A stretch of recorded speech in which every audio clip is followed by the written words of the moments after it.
Samantala, naglabas na nga po ng pahayag ang Bulacan Provincial Government tungkol sa kondisyon ni Governor Daniel Fernando.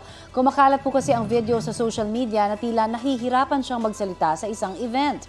Sabi ng Bulacan Provincial Government, nangyari po yan gabi noong Lunes kung kailan may kakaibang naramdaman si Gov. Nasobrahan daw sa pagod at dehydrated ayon sa kanyang doktor.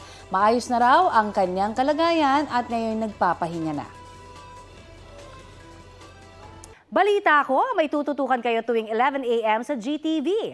Alamin ang mahalagang balita at impormasyong dapat ninyong malaman sa Balita Ko tuwing Lunes hanggang Biyernes. Mag-subscribe din po sa GMA Integrated News sa YouTube. Sa mga kapuso naman abroad, maaari po kaming masubaybayan sa GMA Pinoy TV at www.gmanews.tv.